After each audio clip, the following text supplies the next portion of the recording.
All right, guys. Fire away. Patrick, how would you describe this recent series with the Bills? You get them in the playoffs, they get you in the regular season. You play them twice a year, it seems like, almost all the time. How would you describe the intensity of the Bills' Chiefs? Yeah, I think it's just two really good football teams going up against each other. They have great players at every level on both sides of the ball, and they're well coached. And so when you play great football teams like that, it kind of usually ends with kind of that split type of deal there. And so we've been able to beat them in the playoffs, and they've gotten us in the regular season. But if you look at the games, every game's close. So it just comes down to a play here or there that kind of usually that makes an impact on the outcome. How much do you appreciate the chess match between you guys since you played them so many times and so many important levels, just back and forth, the different defensive calls and everything that goes with it? Yeah, I think when you look at the great rivalries of the NFL, it comes with this. It comes with playing at each other every year in the regular season. It comes with playing in the playoffs, and you have to combat. You have to look at your weaknesses and try to make those strengths, and then your strengths make them even better because you know that they're going to go out there and try to take away those things. And so it's a great football team. Like I said, great players, well coached, and we know it's going to take our best in order to find a way to get a win. Patrick, you don't play against Josh directly, obviously, but what does that sort of matchup with quarterback of this caliber do in your own mind as you're preparing for the game? I think you just have to know you're going to have to play your best football. I've played against Josh enough times to know that he's going to come out there and play great football, especially in those big moments. And so for me, I have to play my best football whenever I get the opportunity to and try to put our team in the best position to succeed. And if that's limiting turnover, if that's changing the field position, whatever that is, you have to find a way that day to win. And when you go up against a great quarterback, it takes your best as well. Understanding you guys won the game, which is all that matters, with Hollywood and DeAndre, I know they had the 3 targets.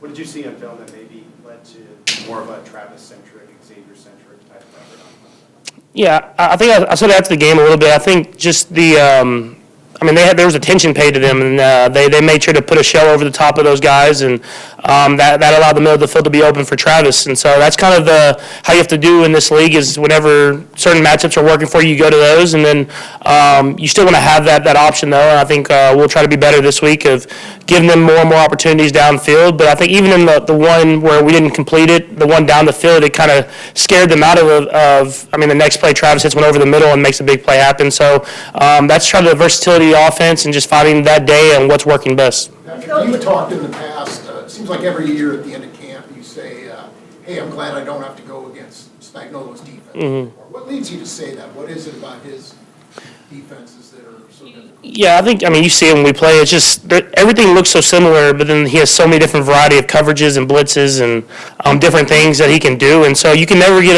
a feel for what he's going to call because he'll just throw in random coverages and stuff like that every single series, it seems like. And it's hard to prepare for. It's hard to go up against. And like I said, I'm glad I don't have to do it during the regular season, but it prepares me for the season because I have to kind of the mastermind that I go up against all training camp.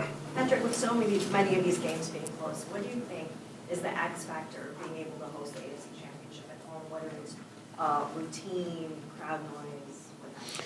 Yeah, first off, the Arrowhead's just a special place. You get a feeling when you step in the stadium, and you know the history and the greatness that has been played at this football stadium, and I think that kind of feeds the football team. And then the crowd is great at being quiet when we're on offense, being extremely loud whenever our defense is out there, and you feel that passion that the fans have. It's true, it's real, and they want us to go out there and be the best that we can possibly be, and so we want to go out there and put up our best fight every single time we're on that field.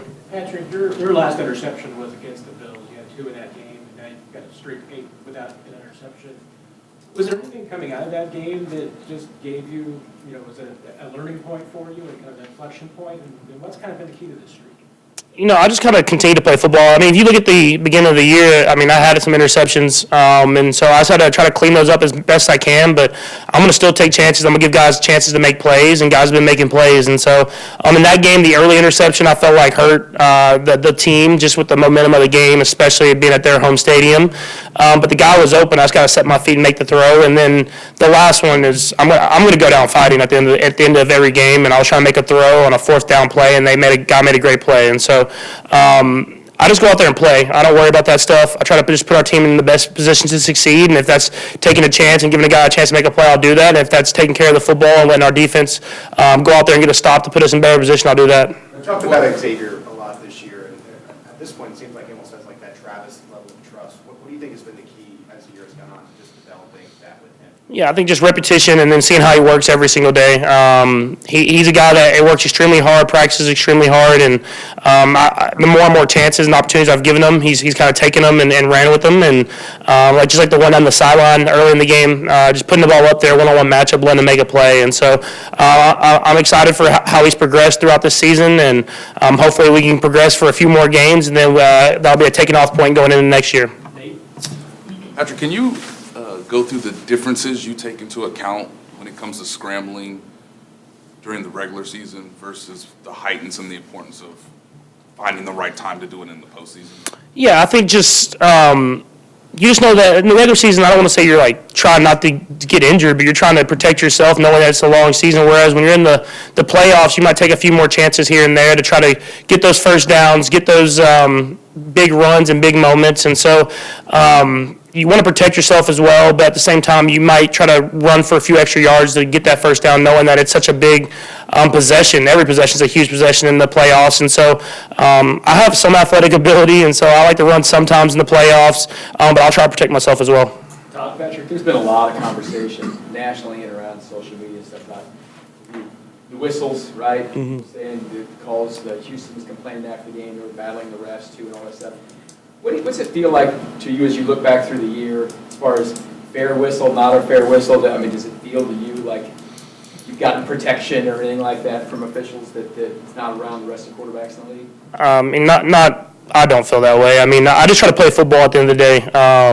The referees are doing their best to call the game as fair and as proper as they possibly can, and all you can do is go out there and play the game that you love as hard as you can and live with the results. And so for me, it's to go out there, play hard, try to do whatever I can to win the football game, and then live with the results based off my effort and the way that we played the game. And so I think that's what we preach here in Kansas City. Does it feel any different for you as a veteran now, though? Do you eventually earn the benefit of the doubt at some point in your career, or has it been the same the whole time? I haven't felt any different. You get new referees every year. You get new circumstances, and you never can really tell because every play is different. That's what makes the NFL so special. And so I feel like I've just continued to play the game, and I just try to win. And whatever happens, kind of happens. Patrick, you know Travis so well by now. I wonder if you learned anything new about him this season, as the way the season unfurled. No, not necessarily. I mean, I think I've always known how great of a leader he is. I preach it every year, and the way that he works every single day, and it makes my job easier as another leader on the team. And so I knew he was going to do what he did in the playoffs because every time the moment gets bigger, he plays better, and he'll do whatever it takes to win. And that's the type of guys you want on your football team, and I'm glad he's on mine. I don't think there's any real reason to think that he's going to retire after this year, but I suppose people are thinking about it and talking about it. Have you pondered that possibility, or any thoughts about that? I haven't. I mean, that's stuff that I think you worry about in the off season. But regardless, I just appreciate every time I'm on the football field with him, and that started whenever I first got here. I mean, I knew how blessed I was to have that guy on my team, and so every opportunity I get to step on that football field, I appreciate it, and hopefully that's a lot more years, but I'll appreciate every time I do.